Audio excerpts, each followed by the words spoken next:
Hello everyone, welcome to my channel crack with Indresh. स्वागत है फिर से एक नए वीडियो में, जहां पे हम दूसरा पार्ट लेके आए हैं कैपिटलाइजेशन का। और इस वीडियो में हम लोग ओवर कैपिटलाइजेशन का मीनिंग एंड उसका क्या कॉजेज होता है, क्यों ओवर कैपिटलाइजेशन हो जाता है। पहली बात तो कॉन्सेप्ट को समझेंगे, उसके बाद क्यों होता है कॉजेज, उसके बाद ओवर कैपिटलाइजेशन के इफेक्ट क्या होते हैं और इसकी क्या रेमेडीज है, कैसे ओवर कैपिटलाइजेशन को खत्म किया जा सकता है। इस चीज के बारे में पूरा वीडियो है। तो आइए देखते हैं आज के हमारे इस वीडियो में क्या है। और चलिए एक छोटा सा इंट्रो भी देख लेते हैं।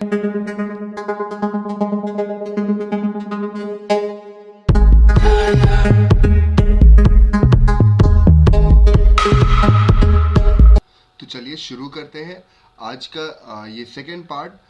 तो बिल्कुल इसको शुरुआत करने से पहले ज़रूर आपसे एक बार फिर से रिक्वेस्ट करना चाहूँगा कि मेरे चैनल को ज़रूर आप सब्सक्राइब कर लीजिए और बेल आइकन को दबाना ना भूलिएगा और ऑल नोटिफिकेशंस पे आपको क्लिक करना है। देखिए, हम लोगों ने लास्ट जो वीडियो था, लास्ट वाले वीडियो में मैंने कैपिटलाइजेशन के बारे में बताया था, समझाया था। उसका लिंक मैंने डिस्क्रिप्शन में दे रखा है। अगर आपने वो चीज़ नहीं देखी है तो ज़रूर उसको पहले देख लें, बिकॉज वो बेसिक है। और इसी को आज हम कंटिन्यू करेंगे और over capitalisation, under capitalisation, water capitalisation के बारे में हम लोग बात करेंगे। कैपिटलाइजेशन मतलब हम लोगों ने ये देखा था कि capitalisation is the balance sheet value of the stock और द बॉन्ड्स आउटस्टैंडिंग, राइट। बिल्कुल कैपिटलाइजेशन वो पैसा, वो चीज़ जो आपने अपने बिजनेस में लगाई है और उस पर्टिकुलर चीज़ से आप अपना बिजनेस रन कर रहे होते हो, राइट। यही चीज़ हम लोगों ने बात करी थी, अलग अलग डेफिनेशन पढ़ी थी। जैसे कि capitalisation is a sum of the par value of the stock and the bond.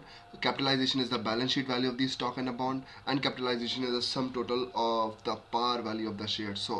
Almost आपको ये सारी par value of the shares दिख रही है। जो भी liability side होता है वो सारी capital, चाहे वो borrowed हो चाहे वो equity हो, दोनों को हम लोग कैपिटलाइजेशन बोलते हैं। हम लोगों ने लास्ट में ये भी देखा गया था कि तीन तरीके के हमारे पास कैपिटलाइजेशन होते हैं, ओवर, अंडर एंड वाटर। तो इन्हीं को आज हम लोग पढ़ने वाले हैं। उससे रिलेटेड इफेक्ट्स और रेमेडीज को भी हम लोग जानेंगे और पढ़ेंगे। देखिए, ओवर कैपिटलाइजेशन क्या होता है। Over capitalisation refer to the company which possess an excess of the capital. भाई नाम से समझ में आ रहा है, जो कैपिटलाइजेशन है वो ज़्यादा हो गई है, ओवर हो गई है। जो आपकी कैपेसिटी थी, जो आपका लेवल था, उससे ज़्यादा आपने कोई चीज़ ले रखी है। जब भी कंपनी के पास एक्सेस कैपिटल होता है, जितनी उसकी क्षमता होती है, या like in the relation to its activity level and the requirement, अपने रिक्वायरमेंट से ज़्यादा कैपिटल ले ली, तो इसको ओवर कैपिटलाइजेशन कहते हैं। या फिर इसको अलग तरीक़ों से समझें तो क्या होगा, over capitalisation is a more capital than actually required and the funds not properly been used. भाई हमारी ज़रूरत थी 100 रुपए की, आपने 120 रुपए ले रखे हैं। 100 रुपए तो आप यूज़ कर लोगे, बट ये 20 रुपए आपका आइडल पड़ा रहेगा, जिसके ऊपर आपको कॉस्ट इनकर्ड करनी पड़ेगी और आपको ये काफ़ी नुकसान पहुंचा सकता है। इसी चीज़ को हम लोग ओवर कैपिटलाइजेशन बोलते हैं। ओवर कैपिटलाइजेशन का हम लोग एग्जाम्पल भी देखेंगे, और ये वाली एग्जाम्पल, ये वाली जो डेफिनेशन है उसको भी देख लो। When a business is unable to earn fair rate of on its outstanding security. भाई किसी ने रुपया लगाया है, मान लो 100 रुपये लगाया है, 100 रुपये पे कुछ ना तो कुछ एक्सपेक्टेशन करेगा ही। बट जब हमारी कंपनी इस 100 रुपये से ज़्यादा पैसे ले लेती है, 120, 150, लाइक जितनी भी कैपेसिटी, उससे ज़्यादा जब वो कैपिटल लगा लेती है और उस कैपिटल का यूज़ प्रॉपर नहीं हो पाता और रिटर्न हमारे डाउन हो जाते हैं, तो जब वो फेयर रेट जो भी अर्न करना था, जो भी आउटस्टैंडिंग सिक्योरिटी थी, वो नहीं अर्न कर पाती है, तो भी हम लोग इसको ओवर कैपिटलाइजेशन कहते हैं। तभी हमको पता भी चलता है कि हमने ओवर कैपिटलाइज कर रखा है, ज़रूरत से ज़्यादा हमारे पास पैसा है जो कि आइडल पड़ा है, उसका यूज़ कोई भी नहीं हो रहा है। फॉर एग्जाम्पल देखो, यहाँ पे पूरी क्लैरिटी हो जाएगी ओवर कैपिटलाइजेशन क्या है। Suppose a company earns 3 lakh profit. भाई किसी की कंपनी है जो कि 3 लाख रुपए का प्रॉफिट वो अर्न करती है with the expected earning of 10%। तो ये भी बात है कि एक्सपेक्टेशन ये होता है कि 10% अर्निंग देगा। कोई भी बिजनेस होता है उसका एक एक्सपेक्टेशन होता है कि कितना परसेंट वो इंटरेस्ट या अर्निंग देने वाला है। तो वो 10% हमारा इंटरेस्ट, हमारा अर्निंग देने वाला बिजनेस है, और कंपनी 3 लाख रुपए प्रॉफिट कमाती है। The capitalisation of the company would be 30 lakh. इस हिसाब से 30 लाख रुपए कैपिटलाइजेशन होना चाहिए था, है ना। बात सिंपल सी है कि नहीं है। भाई अर्निंग किस पे कमाते हो, हमारे टोटल कैपिटल पे कमाते हो। हम यही तो कहते हैं कि हमारे जितने भी कैपिटल लगा है उस पर कुछ एक्सपेक्टेशन अर्निंग का हमारा होता है, वो एक्सपेक्टेशन 10% का है। तो 30 लाख रुपए कोई कैपिटल लगाएगा तो इसका 10% कितना निकल के आएगा, उसका सिंपल 3 लाख रुपए अर्निंग प्रॉफिट होगा, राइट। तो profit in like rupees will be 3 lakh, right. इस हिसाब से कैपिटलाइजेशन 30 लाख रुपए होना चाहिए। बट अगर हमारा एक्चुअल कैपिटलाइजेशन कंपनी का 40 लाख हो जाए, अगर हम 40 लाख रुपए कर लेते हैं अपने अंदर कैपिटलाइजेशन और हमारी क्षमता क्या है 3 लाख रुपए की ही है या फिर 10% अर्निंग की ही है, तो क्या होगा, तो ये ओवर कैपिटलाइज हो जाएगी 10 लाख रुपए से। और हमारा प्रॉफिट भी यहाँ पे आपको देखने को मिलेगा कि कितना रेट ऑफ लाइक जो होगा वो रेट ऑफ एक्सपेक्टेशन या रेट ऑफ अर्निंग वो भी कम हो जाएगा, because 3 lakh rupees is the maximum profit which you can earn and उसके ऊपर आपने 40 लाख रुपए कैपिटल लगा रखी है, तो हमारे पास रिटर्न कितना आया 7.5. So it is simple that due to over capitalization the rate of return reduces from 10 to 7.5. Simple thing, यही हमारा ओवर कैपिटलाइजेशन होता है। इसके क्या कॉजेज होते हैं, आइए ये भी हम लोग जान लेते हैं और समझ लेते हैं। सो देखिए, पहली पॉइंट तो ये कि acquisition of the asset at the higher price. ऐसा क्यों ओवर कैपिटलाइजेशन आपको देखने को मिल सकता है या फिर आपके रिटर्न्स क्यों कम हो सकते हैं, क्योंकि आपने एसेट को इन्फ्लेटेड प्राइस पे, महंगाई के दौर में आपने कोई चीज़ खरीदी थी या खरीद रखी है, इसमें आपको ज़्यादा पैसा चाहिए होगा या ज़्यादा पैसे खर्चा हो गए, ज़्यादा कैपिटल आपको रिक्वायर्ड हो गई।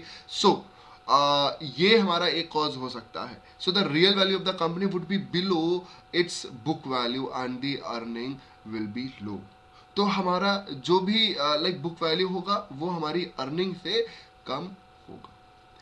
देन उसके बाद सेकेंड पॉइंट हमारा इनसफिशिएंट प्रोविजन फॉर डेप्रिसिएशन को बताता है। So depreciation may be charge the lower cost than warranted by life and the use of the assets and the company may not make a sufficient provision for replacement of the assets. तो जब हम लोग insufficient provision बना देते हैं provision के लिए, depreciation के लिए, राइट, हमने डेप्रिसिएशन लोअर रेट पर चार्ज कर रखा है, राइट, जो कि हमारी लाइफ और उसके लाइफ और यूज़ के हिसाब से एसेट्स के जो है उसके हिसाब से हमने डेप्रिसिएशन को कम रेट पर हमने चार्ज किया है। And the company may not make a sufficient provision for the replacement of the asset. और कंपनी ने कोई ऐसे प्रोविजन नहीं बनाए हैं कि हम जब एसेट हमारे पुराने हो तो उसको हम क्या कर सके, हम उसको रिप्लेस कर सके। So this will actually reduce the earning capacity. Yes, हमको जब रिप्लेस करना चाहिए एसेट को तो हम रिप्लेस करते नहीं है और हमारी एसेट की अर्निंग पावर भी तो कम हो जाती है बिकॉज उनकी प्रोडक्टिविटी कम हो जाती है। तीसरा पॉइंट हमारा आता है higher promotional expenses. So the company might incur heavy preliminary expenses such as the purchase of the goodwill, patents, etc., printing of the prospectus, underwriting commission and brokerage, etc. कभी कभी company बहुत ज़्यादा promotional expenses कर देती है जिसकी वजह से आपकी कंपनी उस हिसाब से नहीं चलती जिस हिसाब से आपने प्रमोशन पे एक्सपेंस कर दिया। कभी कभी देखते हो ना कि हमने कोई मूवी होती है, फिल्म होती है, उसमें बहुत ज़्यादा प्रमोशनल एक्सपेंसेस हो जाते हैं और वो मूवी फ्लॉप हो जाती है। तो यही बात यहाँ पे भी है कि आपका प्रोडक्टिव जितना होना था उतना हुआ नहीं और इस चीज़ पे आपने ज़्यादा एक्सपेंसेस खर्चा कर दिया, आपके एक्सपेंसेस हो गए, राइट। जैसे कि गुडविल पे, पेटेंट पे बहुत पैसा दे दिया, प्रॉस्पेक्टस पे बहुत ज़्यादा आपने प्रिंट किए, कमीशन, ब्रोकरेज चार्जेस भी आपने दे दिए और उतना आपका लाइक वैल्यू नहीं आ पाई, है ना। So these expenses are not productive but are shown as the asset. Then we have underutilisation. तो जब एसेट अंडर यूटिलाइज्ड होते हैं मतलब the directors of the company may overestimate the earning of the company and raise capital accordingly. कभी कभी हमारे directors and promoters जो है वो गलत लाइक प्रपोज कर जाते हैं या एस्टिमेट कर जाते हैं कि अर्निंग हमारी इतनी होगी, वो ओवर एस्टिमेशन कर देते हैं, बहुत ज़्यादा एक्सपेक्टेशन या हमारा एस्टिमेशन जो है वो ज़्यादा हो जाता है कि वो अगर नॉर्मली अगर हमारा कोई बिजनेस होता वो मान लो 150 रुपये का कमाता, आप बहुत भी अच्छा कर पाओगे तो 160 रुपये तक करोगे, बट हमारी जो कंपनी के जो डायरेक्टर्स हैं उन्होंने 200 रुपये 250 रुपये अर्निंग का एक्सपेक्टेशन कर लिया। अब इस एक्सपेक्टेशन पे आप काम कर नहीं पाओगे, right? So if the company is not in a position to invest these funds profitably, the company will have to will have more capital than is required. तो जब आपने एक्सपेक्टेशन ज़्यादा किया, इस एक्सपेक्टेशन के हिसाब से भाई कैपिटल भी ज़्यादा चाहिए, हमने सोचा था इतना इतना सारा अर्निंग होगा, बट इसके लिए पैसा भी तो लगेगा, तो उस हिसाब से आपने पैसा भी ले लिया और वो पैसा, वो कैपिटल आपने सही तरीके से यूज नहीं किया, तो ये अंडर यूटिलाइजेशन होता है. So consequently the rate of earning per share will be less. Obviously भाई जितना कैपिटल लगाया उतना अर्निंग नहीं आया, तो एक शेयर पर अर्निंग या फिर कह ले rate of return will be actually the less, right. So क्या इफेक्ट होते हैं हमारे ओवर कैपिटलाइजेशन के? So the reduce the rate of earning capacity of the share. पहली बात तो हमको अपनी अर्निंग कैपेसिटी कम होती हुई दिखेगी यहाँ पे जब ओवर कैपिटलाइजेशन होता है. अभी भी बात किया था EPS, earning per share will be less. Difficulty in obtaining the necessary capital to the business. अब आगे कभी हमको जरूरत पड़ेगी कैपिटल की, तब आपको अब पैसा बहुत आसानी से नहीं मिलने वाला. It lead to fall in the market price of the share. भाई जहाँ पे प्रॉफिट्स कम है, जहाँ पे आपके एक्सपेंसेस ज़्यादा हो गए हैं, जहाँ पे लाइक ये डिस्टर्बेंसेस आपके बहुत ज़्यादा दिख रहे हैं, वहाँ पे आपके मार्केट प्राइस भी डाउन होना, क्रैश होना शुरू हो जाएंगे. It creates the problem of reorganisation, because हमको ओवर कैपिटलाइजेशन दिखी जिसकी वजह से हम अच्छा काम नहीं कर पा रहे हैं, तो हमको फिर से दोबारा अपना ऑर्गेनाइजेशन को रीऑर्गेनाइज करना पड़ेगा. इट लीड टू अंडर और a misutilisation of the available resources. तो हमको क्या करना पड़ेगा, अपने ही रिसोर्सेज को फिर से लाइक दोबारा रीऑर्गेनाइज करना पड़ेगा, जिसकी वजह से अलग खर्चा होगा. और ये सारी चीजें हो सकता है हमारे अवेलेबल रिसोर्सेज का फिर मिस यूटिलाइजेशन हो, अंडर यूटिलाइजेशन हो, भाई सही से प्रॉपर यूटिलाइजेशन नहीं होगा. रिड्यूस दी अर्निंग में force management to follow unfair practices too. यहाँ से एक और चीज ये आ जाती है कि कभी कभी क्या होगा कि हमारे मैनेजमेंट अब क्योंकि अर्निंग नहीं हो पा रही है, तो अनफेयर प्रैक्टिसेस की तरफ जा सकते हैं, मैनिपुलेट कर सकते हैं. ये सारे कॉजेज हो जाए, ये सारे हमारे इफेक्ट्स हो जाएंगे हमारे ओवर कैपिटलाइजेशन के. तो हमने कॉजेज पढ़े कि भाई क्या किस लिए ओवर कैपिटलाइजेशन होता है, इसका क्या इफेक्ट होता है. अब बात करेंगे कि remedies for a overcapitalisation. तो overcapitalisation can be reduce with the help of the effective management and systematic design of the capital structure. Yes, और अगर आपने अभी तक मेरे चैनल को सब्सक्राइब नहीं किया है तो जरूर सब्सक्राइब करिए और बेल आइकन को दबा दीजिए तुरंत. चलिए बात कर लेते हैं एक बार हम लोग किसकी ओवर कैपिटलाइजेशन को कैसे रिड्यूस किया जा सकता है. सबसे पहली बात तो हमको एफिशिएंट मैनेजमेंट चाहिए जो इस चीज को हैंडल करे और ओवर कैपिटलाइजेशन को रिड्यूस करे. दूसरी बात, redemption of the preference share capital. हमको प्रेफरेंस शेयर कैपिटल जो कि फिक्स्ड रेट ऑफ डिविडेंड मांगते हैं और जहां पे रेट ज्यादा होगा उनको तुरंत रिडीम कर दो. रिडीम करने का मतलब होता है कि वो प्रेफरेंस शेयर कैपिटल तुरंत वापस कर दीजिए, उनको अपना उनका पैसा वापस दे दीजिए, राइट. इससे क्या होगा, आपके पास जो ओवर कैपिटल हो गई वो कैपिटल अब कम होना शुरू हो जाएगी, बिकॉज आप वापस कर रहे हो पैसा और वही शेयर्स को पैसा वापस करोगे जो high rate of dividend per होंगे. देन उसके बाद तीसरा तरीका तो यही है कि पूरी पूरी ऑर्गेनाइजेशन को रीऑर्गेनाइज करो. किस टर्म्स में? इक्विटी शेयर कैपिटल के टर्म में. क्या कर सकते हो? रिड्यूस द पार वैल्यू और द नंबर ऑफ शेयर. दो ही तरीके हो सकते हैं भाई. जहां पे कैपिटल ज्यादा है, इक्विटी कैपिटल ज्यादा है, तो या तो क्या करो कि पार वैल्यू को घटा दो. कहने का मतलब मान लो 100 शेयर्स हैं और उनकी वैल्यू 110 रुपए है. टोटल कैपिटल कितनी बनी हमारी? 11,100,000, राइट, मतलब 11,000 रुपए. और ये ज्यादा आपको दिखती है. ठीक, क्या कर सकते हो भाई? या तो आप क्या है इन्हीं 100 शेयर्स को ही रखो, बट इनकी जो वैल्यू है वो 110 से 100 रुपए कर दो, तो ये करेक्ट हो जाएगी. या आप क्या करोगे, या तो आप नंबर ऑफ शेयर्स को डाउन करो, किसी तरह कुछ ऐसा रेशियो लगाओ कि यहाँ पे हमारा लाइक ये शेयर्स डाउन हो. मतलब कहने का कि भाई 110, चलो 110 रुपए रखो, बट क्या करोगे यहाँ पे कुछ 900 कर लोगे, है ना. 99 शेयर्स, 98 शेयर्स करो इनटू 110, लगभग में 10,000 में आने लगेगा, या फिर लाइक जो एडजस्ट होके आएगा. तो दो तरीके हैं, या तो इसको कम करोगे या तो नंबर ऑफ शेयर्स को कम करोगे, राइट. तो ये दो तरीके हो सकते हैं जहां से हम अपने शेयर कैपिटल को सुधार सकते हैं. Then redemption of the debt capital. भाई reduction in the debt capital. जो हमने ज्यादा उधार ले रखे हैं तो उन उधार को वापस करिए, वो पैसा आप दोबारा दे दीजिए लाइक फाइनेंशियल इंस्टीट्यूशन को, बैंक को, जो भी जहां से भी पैसा लिया उनको वापस करिए आप, क्योंकि आपने ज्यादा कैपिटल ले रखी है.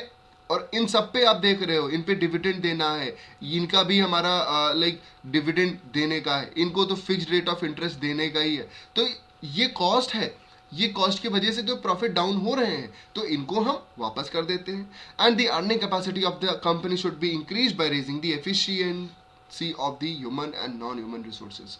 या तो क्या करोगे, अपनी अर्निंग कैपेसिटी ही बढ़ाओ फिर किसी तरह। अगर कैपिटल से नहीं हो रहा है कि आप ये है कि कैपिटल नहीं वापस कर सकते, तो उसी कैपिटल को फिर आप ये है कि आप अपने ह्यूमन को और ज़्यादा स्किलफुल बनाओ, एफिशिएंट बनाओ, कम से कम कॉस्ट पे ज़्यादा से ज़्यादा रिटर्न दे पाए, या अपने नॉन ह्यूमन रिसोर्सेज पे भी ध्यान दो। तो ये बात हो गई हमारे रेमेडीज की कि आप क्या कर सकते हो related to the over capitalisation. अब हम अंडर कैपिटलाइजेशन बिल्कुल नेक्स्ट वीडियो लेके आएंगे, बिकॉज हम बहुत ज़्यादा लंबा वीडियो नहीं करना चाहते। आप लोगों को भी हम थोड़ा सारी चीज़ें हम बताना चाहते हैं। कैसा लगा वीडियो ज़रूर मेरे को कमेंट करिएगा।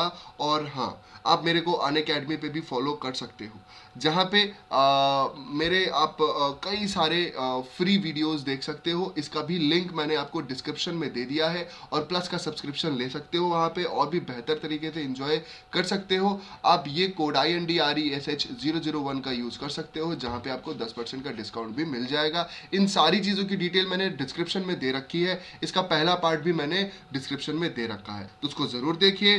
Bye bye, take care, and जल्दी से ही मैं नेक्स्ट वीडियो लेके आऊँगा। Thank you.